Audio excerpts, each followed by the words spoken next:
E é isso, pessoal. Vamos aqui agora iniciar o nosso estudo sobre o modelo relacional, um modelo que é baseado em tabelas, tá? Então, modelo relacional, lá nos nossos modelos de dados, né, a gente poderia encaixá-lo lá no modelo lógico, tá? Segunda etapa, né, nós teríamos lá o modelo conceitual, onde ficaria o modelo entidade e relacionamento, e no modelo lógico nós temos então o modelo relacional. Modelo relacional que é baseado na organização dos dados em tabelas. As tabelas também são chamadas de relações aqui no modelo relacional, tá certo? Cada relação, então, cada tabela, ela representa um conjunto de dados e ela é composta de linhas e de colunas. As linhas também são chamadas de tuplas ou de registros e as colunas são chamadas também de atributos, tá certo? Esse modelo, então, ele é muito utilizado aí por sua simplicidade e também na facilidade no uso aí para modelar dados, tá? Então, o modelo relacional é um modelo muito utilizado. Nós temos outros tipos de modelos, como modelo em rede, modelo hierárquico, mas o que cai na nossa prova é o modelo relacional, então é este que nós vamos estudar, tá certo? Aqui, então, trouxe somente uma representação das tabelas e os seus relacionamentos no modelo relacional. Vamos avançar aqui. Antes de começar, de entrar propriamente dito aí nos estudos de cada componente do modelo relacional, nós temos que observar a transposição do modelo entidade de relacionamento para o modelo relacional. Então, os componentes que a gente tem ali naquele primeiro momento, naquele rascunho, né, digamos assim, que a gente faz ali no modelo entidade de relacionamento, nós vamos ter que transportar isso para o modelo relacional. Então, cada elemento daqueles ele vai representar alguma coisa aí no modelo relacional e a gente vai ver agora o que é. Então, quando a gente tem no modelo entidade de relacionamento as entidades, quando transportados para o modelo relacional, as entidades elas vão se transformar em tabelas. Cada entidade vira uma tabela no modelo relacional. Os atributos simples que nós tínhamos lá no modelo entidade de relacionamento, eles vão se transformar então em colunas das tabelas. E vocês vão poder observar isso claramente em alguns slides mais à frente, quando eu trouxer efetivamente as tabelas para a gente estudar. O identificador principal no modelo entidade de relacionamento, tá? Ela vai virar então a chave primária, a primary key, a PK da nossa tabela. Então nós tínhamos o atributo identificador lá, né? Dentro da elipse, por exemplo, era aquele atributo que estava marcado, né? Que estava sublinhado, ou naquela outra representação era o círculo que estava todo achurado, estava todo pintado, tá? Este era o atributo identificador no modelo entidade de relacionamento. Quando passado, então, para o modelo relacional, ele vai virar a nossa chave primária, a nossa PK na nossa tabela, tá certo? Os atributos compostos lá do MER, então, eles são decompostos em atributos simples aqui no modelo relacional. E a respeito dos relacionamentos, a gente tem que observar também, isso já foi falado lá na outra aula, mas eu vou repetir aqui para vocês, que os relacionamentos muitos para muitos criam uma tabela de junção aqui no modelo relacional com uma primary key, com uma chave primária composta, tá? Então, lembre desse exemplo aqui que eu coloquei para vocês lá, do ator atuar em vários filmes e o filme ter como ator, poder ter vários atores, é um relacionamento de muitos para muitos. Então, esse relacionamento aqui no modelo relacional, ele também vai virar uma tabelinha, tá? Com linhas e com colunas. Tá bem? Muito importante você observar isso aqui no modelo relacional.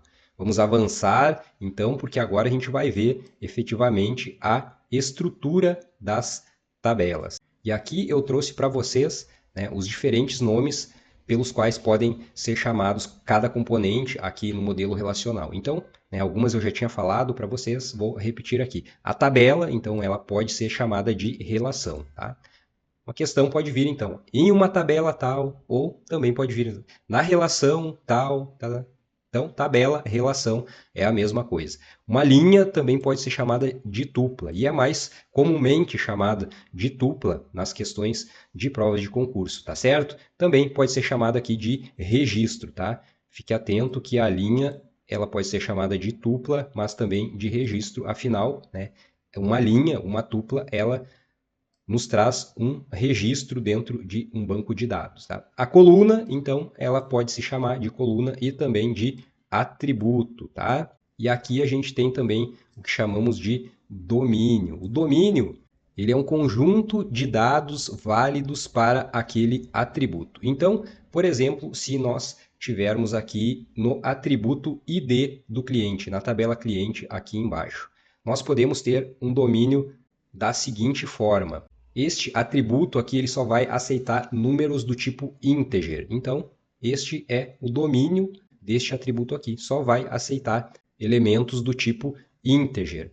Então, caso eu venha aqui e, por exemplo, digite uma letra, que seria um tipo string, não vai aceitar a tabela. Ela vai me dar um aviso que não é possível usar aquele tipo de elemento neste atributo, tá certo? Então, este é o domínio, é um conjunto de valores válidos, né, que são aceitos para aquele atributo. A tabela, então, a relação, ela é a estrutura principal no modelo relacional e ela é composta, né, como eu já havia falado, por linhas e por colunas, tá? As linhas, então, são as tuplas, também podem ser chamadas de registros, e cada linha da tabela, ela representa, então, um registro dentro desta tabela, tá? E nós temos também os atributos. Então, cada coluna da tabela, ela representa uma característica do dado, tá? Um atributo daquele dado. Então, aqui na tabela cliente, por exemplo, nós vamos guardar, né, o atributo nome do cliente, o atributo e-mail do cliente, o atributo telefone do cliente, atributo cidade do cliente. Todas essas características, elas vão ser guardadas então no meu banco de dados e cada uma dessas aqui representa um atributo da minha tabela, da tabela cliente, nesse caso aqui. Então, também cada valor em uma tupla, né, deve ser atômico, indivisível, então atributos compostos, como a gente tinha lá no modelo entidade de relacionamento, e atributos multivalorados, aqui no modelo relacional eles não são aceitos, então eles vão ter que ser decompostos. Por exemplo, o atributo endereço, né? Lá a gente representava por meio de uma elipse ligada a outras várias, né? Determinando ali o nome da rua, o número. Então aqui cada um desses elementos ele vai ser um atributo aqui na minha tabela no modelo relacional, porque não pode existir aqui atributos compostos ou que tenham ou que aceitem mais de um valor. Então, por exemplo, a informação de telefone, a gente vai ter que ter colunas específicas, tá, para colocar o telefone celular, por exemplo, o telefone comercial, o telefone residencial, se eles existirem, tá certo? Então, informação importante, atributos compostos e atributos multivalorados, eles não são aceitos aqui no modelo relacional, nós vamos ter que dividi-los, vamos ter que colocá-los cada um em uma coluna, cada um deve se tornar um atributo aqui no modelo relacional, tá certo? Passando aqui, então, vamos estudar chaves e identificação de tuplas, tá certo? Nós temos vários tipos de chaves e é muito importante você prestar bastante atenção aqui neste tema, porque este é um tema que as bancas gostam bastante, tá, de cobrar questões aí em provas de concurso. Então, vamos lá. A gente tem, então, no modelo relacional, o que chamamos de chave primária. Você lembra que lá no modelo entidade relacionamento, lá era chamado de atributo identificador. E o atributo identificador, quando transportado aqui para o modelo relacional, ele vai ser a nossa chave primária. A chave primária, então, ela identifica unicamente cada tupla em uma tabela. Então, tem que ser um valor, tem que ser um atributo que ele torne único aquele registro, tá? Aqui nós temos os registros, então, por exemplo, da tabela cidade, tá? Registro número 1, número 2, número 3, número 4, com alguns nomes de cidades e os estados às quais elas pertencem, tá? Então, a chave primária, ela deve identificar unicamente cada uma dessas linhas desta tabela aqui. Tem que ser um valor que ele não pode ser repetido em outras linhas, tá? Em outras tuplas. Então, ele não pode se repetir e ele também não pode aceitar valores nulos. Essas são duas características muito importantes da chave primária. Ela deve identificar unicamente cada linha, cada tupla da tabela. Ela não, para isso, né, ela não pode ser repetida e também ela não pode aceitar valores nulos. Então, essa é a nossa chave primária, tá? A nossa PK, a nossa Primary Key.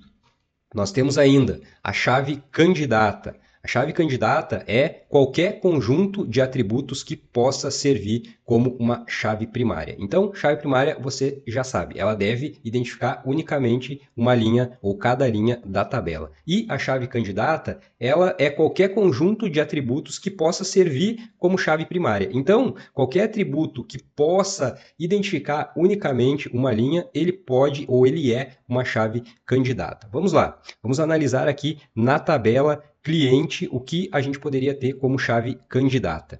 Aqui, por exemplo, um número sequencial que não se repete, sendo gerado para cada linha um número diferente, ele pode ser uma chave candidata, pois, obviamente, ele identifica unicamente cada linha daquela tabela, porque é uma numeração que ela não vai se repetir, ela vai progressivamente aumentando e não vai ser repetida nunca. Então, ela pode ser, ela é uma chave candidata, na verdade. Aqui nós temos outra chave candidata, que é o CPF. O CPF, até então, até o momento, é único para cada pessoa aqui no nosso país. Então, ele identifica unicamente cada pessoa, cada registro que estaria nessa tabela aqui, na tabela cliente. Ele vai identificar unicamente uma pessoa. Então, ele pode ser uma chave primária. Podendo ser uma chave primária, ele se torna uma chave candidata, tá? Nós temos ainda o que chamamos de superchave, tá? O superchave é qualquer conjunto de atributos, qualquer conjunto de colunas que identifique de forma única uma tupla. Então, por exemplo, nós poderíamos ter nessa tabela aqui mais um atributo, o atributo RG, tá? Só que o RG, a gente sabe que a gente pode ter aqui no nosso país um número de RG, um RG em cada estado. Então, há uma possibilidade de que esse número ele possa se repetir. Você possa ter aí duas identidades, né, em dois estados diferentes e esse número ele ser igual a de uma outra pessoa de um outro estado. Então, somente pelo número que pode ser igual, você não pode considerar, né, esse atributo como identificador único. Mas, se você colocar aqui, por exemplo, o estado, mais um atributo aqui, mais uma coluna informando o nome do estado e pegar essas duas colunas em conjunto, elas vão formar um atributo identificador, eles vão identificar unicamente, porque aí sim só pode dentro de um mesmo estado haver um número de RG. Então, identificaria unicamente cada dupla, cada linha, se nós pegássemos essas duas colunas, esses dois atributos em conjunto, tá bem? Então é isso seria uma superchave. Então, é um conjunto de atributos que identifica de forma única uma dupla. Nós temos ainda a chave alternativa. A chave alternativa é aquela que era candidata e não foi escolhida como primária. Por exemplo, aqui, o CPF. O CPF era uma chave candidata, ela não foi escolhida como chave primária, porque a chave primária aqui foi escolhida o cliente ID, então ela se tornou aí uma chave alternativa, tá certo? Porque não foi escolhida. E nós temos também a chave surrogada, surrogate key, tá? A chave surrogada, então, ela é uma chave criada artificialmente, né? Por exemplo, aí com um número sequencial, especialmente para aquela tabela, ou por mera intenção de quem administra aquele banco de dados, ou porque não havia outras chaves candidatas a chaves primárias. Por exemplo, se aqui nós não tivéssemos, né, a informação CPF, não tivéssemos e-mail, tampouco aqui RG com estado, então uma das opções aí do administrador de banco de dados é lançar a mão, então, da chave surrogada, criando um número artificial sequencial, como a gente tem aqui nessa tabela cliente, tá? Esse número, então, ele nunca se repetiria, poderia ser usado, então, como uma chave primária. Então, essa é a chave surrogada. E agora, a gente tem, por fim, aqui a chave estrangeira. A chave estrangeira é aquela que faz a referência à chave primária de outra tabela. A chave estrangeira é que vai permitir o relacionamento entre essas tabelas, entre as tabelas que existem no banco de dados. Quem faz isso é a chave estrangeira, tá bem? Então, vamos ver esse relacionamento entre essas duas tabelas para eu poder explicar para vocês o que é uma chave estrangeira. Aqui a gente tem a tabela cidade, então, com seu atributo identificador, aqui o ID cidade, a sua chave primária, e temos outros atributos listados aqui, com 5 tuplas, com 5 linhas, 5 registros. Temos também a tabela cliente, na qual nós temos aí algumas informações, né, do nosso cliente, por exemplo, nome, telefone, temos o e-mail, temos também o CPF, né, daquele cliente e temos 3 registros nessa tabela aqui. E veja aqui então como vai se dar o relacionamento entre essas duas tabelas. A chave estrangeira da tabela cliente, ela vai se relacionar com a chave primária da tabela cidade, de forma que na tabela cidade são cadastradas as cidades e mais algumas informações sobre cada cidade que vai ser utilizada como atributo aqui na tabela cliente. Então, aqui você pode perceber que para o João, né, que está registrado aqui nessa primeira linha, a cidade dele relacionada lá na tabela cidade é a de número 1, que tem a chave primária número 1. Então, seria a cidade de São Paulo, do estado de São Paulo. Já a Ana e a Maria, elas mantêm o registro da cidade que está identificada pelo número 2, que na nossa tabela cidade aqui é Rio de Janeiro. E é muito importante que vocês prestem atenção aqui, que você vai perceber que o atributo identificador único, a chave primária, ela não pode ser repetida. Porém, a chave estrangeira, ela pode e vai ser repetida. Vai haver repetição aqui nesta coluna, neste tipo de chave, na chave estrangeira. Você percebeu aqui que nós temos um registro na tabela identificado pela cidade 1, que é São Paulo, outros 2 registros pela cidade 2, que é Rio de Janeiro. Então, os registros aqui na chave estrangeira, eles se repetem. Cuidado com a pegadinha de prova, tá? Que vai dizer para você que a chave estrangeira, ela também não pode se repetir, assim como a chave primária. Não é verdade. Fiquem bastante espertos, prestem atenção. Beleza? Então, pessoal, vimos aqui os tipos de chaves e agora vamos ver sobre visões, as views em bancos de dados. Eu já tinha falado um pouco para vocês aí sobre as visões e disse, né, que ela é uma tabela que ela é derivada aí de uma ou de mais tabelas reais. Então, a tabela, a view, ela é uma tabela virtual. Ela serve, por exemplo, para restringir o acesso a dados sensíveis, como nos exemplos que eu tinha dado para vocês, né, do professor ali acessando as notas dos alunos na universidade. O banco de dados da universidade, obviamente, ele contém um número muito maior de informações, de dados, do que aqueles que o professor ele pode acessar. Então, se restringe ali para visualização do professor, para aquela visão do professor, se restringem alguns dados. Então, o professor ele vai ter uma visão do banco de dados. Já o diretor da universidade ele vai ter uma outra visão. O pessoal da área administrativa pode ter outra visão daquele banco de dados. Então, vão se criando essas tabelas virtuais que são chamadas de views, de visões. Isso também, então, pode simplificar aí consultas complexas, né? Por exemplo, se buscando somente uma parte de uma tabela, ou até mesmo, né, fornecer diferentes perspectivas sobre os dados que estão ali naquele banco de dados, tá? E a view ela pode ou não ser materializada. E o que isso quer dizer? Isso quer dizer que a view ela pode ser armazenada fisicamente, tá?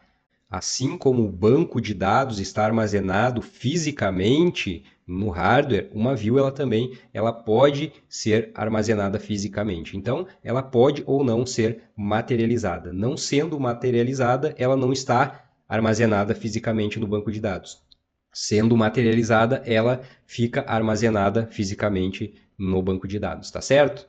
Então, para fechar aqui, a view é uma tabela derivada de outras tabelas. Sejam essas tabelas reais, sejam elas virtuais, porque você pode ter uma view também de uma outra view, não apenas das tabelas reais. Certinho? Vamos passando aqui então, que agora a gente vai ver um pouco mais sobre a cardinalidade. Nós já tínhamos visto lá no modelo entidade relacionamento e novamente nós vamos ver aqui para ficar bem massificado aí, porque sobre cardinalidade há uma incidência muito grande de questões em prova de concurso, tá? Então, você lembra, né, que nós tínhamos lá o relacionamento um para muitos e muitos para muitos, tá? Vamos começar aqui então com o relacionamento um para um. Um para um, então, é uma ocorrência de A se relaciona com no máximo uma de B ou vice-versa. E você lembra lá que eu expliquei ao final da aula a cardinalidade mínima e cardinalidade máxima, que são representadas por estes caracteres aqui no modelo entidade-relacionamento.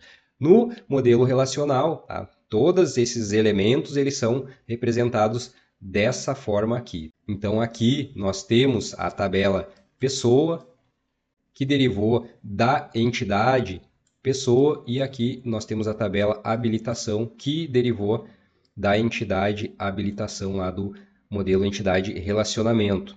Temos aqui o atributo identificador código, que aqui virou a nossa chave primária. E aqui o atributo identificador número da habilitação, que virou nossa chave primária aqui também. A nossa chave estrangeira, então, que faz a ligação, né, que faz aí o relacionamento entre essas duas tabelas, aqui é o código da pessoa, que aqui é a nossa chave estrangeira, mas ela vem lá do nosso código que está aqui na tabela pessoa, que é a chave primária aqui na tabela pessoa, tá bem? Aqui ela se torna então a nossa foreign key, a nossa FK, a nossa chave estrangeira. Quanto à cardinalidade, então, neste relacionamento aqui, continuam as mesmas representações, né? Aqui a gente pode perceber que uma pessoa pode ter 0 ou, no máximo, uma habilitação, e cada habilitação ela pode ser de uma pessoa no mínimo, porque se há uma habilitação, ela deve ser de alguma pessoa, e no máximo, aquela habilitação específica ali, ela deve ser de uma pessoa. Então, dizemos aqui que esse relacionamento é de 1 para 1, tá certo? Vamos lá, então, passar aqui para o relacionamento de 1 para muitos, tá? Que é uma ocorrência em A se relaciona com várias em B, ou ao contrário, né? Ou vice-versa. E aqui nós temos a representação no modelo entidade-relacionamento e também no modelo relacional. Temos aqui a nossa chave estrangeira, a nossa FK, fazendo o relacionamento entre as tabelas, aqui pegando o código de departamento da nossa tabela departamento. Temos a entidade funcionário virando a tabela funcionário, temos a entidade departamento virando a tabela departamento, e temos as nossas chaves primárias aqui, que no modelo entidade relacionamento eram nossos atributos identificador. Para a tabela funcionário nós temos a chave primária matrícula, então, e para a tabela departamento a nossa chave primária código. E a cardinalidade aqui se lê da seguinte forma, tá? Um funcionário ele pode trabalhar no mínimo em um departamento, em determinada empresa, e no máximo também em um departamento. Por outro lado, um departamento ele pode ter 0 funcionários, pode haver, então, aqui nessa relação, um departamento sem funcionários, tanto quanto pode ter muitos funcionários, um número indiscriminado, um número muito grande, vários funcionários. Então, aqui diz que é um relacionamento 1 para muitos. E por fim, nós vamos aqui na cardinalidade relacionamento muitos para muitos, em que várias ocorrências de A se relacionam com várias em B. Este tipo de relacionamento, no modelo relacional, ele exige a implementação de uma tabela associativa, tá? É a implementação de uma outra tabela, porque há um relacionamento muitos para muitos. Veja aqui então um relacionamento. Um aluno ele pode estar matriculado em uma ou em muitas disciplinas. Já as disciplinas elas podem ter 0 alunos ou muitos alunos. Então aqui se diz que é um relacionamento de muitos para muitos. E nesse relacionamento, nesse tipo de relacionamento, aqui no modelo relacional, há que se fazer uma outra tabela, há que se ter uma outra tabela para que se possa fazer essa associação corretamente. Então, você vê aqui que nós temos a tabela aluno, tá? Que veio aqui da nossa entidade aluno. Nós temos a tabela disciplina, que veio da entidade disciplina, e nós temos uma outra tabela que é formada pela chave primária de disciplina e pela chave primária de aluno, que aqui nessa outra tabela, tabela associativa, elas vão se transformar em chaves estrangeiras. Veja aqui, chave estrangeira, disciplina, código da disciplina, que é a nossa chave primária aqui. Tá? E a nossa outra coluna aqui, o nosso outro atributo é ficar aluno matrícula, que é a matrícula aluno que está na tabela aluno, tá certo? Então, é isso, relacionamento M para N, muitos para muitos, ele exige uma tabela associativa e a tabela associativa ela vai ser formada pelas chaves primárias das outras duas tabelas que envolvem aquele relacionamento e nessa tabela associativa, essas duas chaves primárias elas vão se transformar em chaves estrangeiras. Beleza? Vamos lá então. Pessoal, é importante que vocês também leiam os PDFs, tanto o PDF modo visual quanto o PDF modo texto, para sanar alguma dúvida que tenha ficado aqui na videoaula, tá bem? Outra coisa, muito importante também fazer o máximo de questões que vocês conseguirem, tá certo? Vocês podem estudar aí pelo PDF que eu disponibilizo de questões resolvidas, mas também, além disso, resolvam mais questões, porque é com as questões que vocês vão massificando e que vocês vão entendendo, ficando por dentro ali, realmente pegando o conteúdo, tá certo? Então, não deixem de fazer questões e também de ler os PDFs. E agora sim vamos falar sobre restrições de integridade. As restrições de integridade, então em bancos de dados, são algumas regras que são aplicadas às colunas ou às tabelas para que se mantenha a integridade, a precisão e a consistência dos dados naquele banco de dados. Então, elas garantem que os dados ali armazenados eles atendam a certas condições específicas, tá? Essas condições que devem ser seguidas para que se mantenha a integridade, a precisão e consistência dos dados, tá? Então, nós temos aqui integridade de chave, unicidade.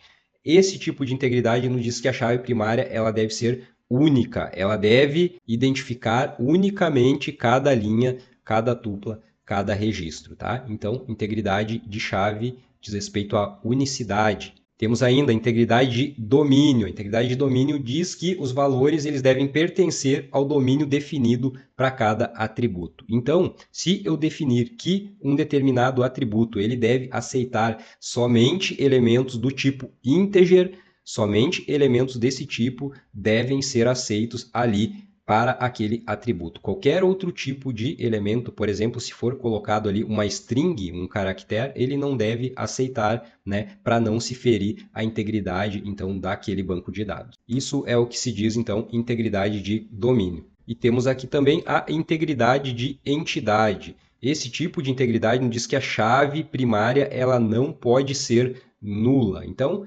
caso eu defina determinada coluna, determinado atributo como minha chave primária, ali naquele atributo não pode existir um valor nulo. Obviamente, porque um valor nulo ele não vai identificar de forma única uma linha. Então, a integridade de entidade diz respeito a não aceitar valores null para a chave primária, tá bem? Temos, por fim, aqui a integridade referencial, que nos diz que a chave estrangeira ela deve corresponder a um valor existente na tabela referenciada, garantindo a consistência entre as tabelas. Então, para explicar melhor esse tipo de integridade, eu vou voltar aqui a alguns slides. Este aqui, tá? Para que eu possa explicar para vocês direitinho, tá? O que é esse tipo de restrição de integridade. Então, digamos aqui que a minha referência, aqui a minha chave estrangeira, ela faça referência ao atributo ID cidade aqui da minha tabela cidade. Eu não posso ter aqui, por exemplo, nessa coluna, um valor 6, porque 6 não existe, não referencia na tabela cidade, não existe um registro com este atributo identificador com essa chave primária. Então, essa referência ela estaria quebrada, né? Não estaria correta essa referência. Então, esta é a restrição referencial, restrição de integridade referencial. E com isso, nós fechamos aqui essa aula de banco de dados relacional. Espero que vocês tenham entendido e que tenham gostado. Eu aguardo vocês na próxima aula.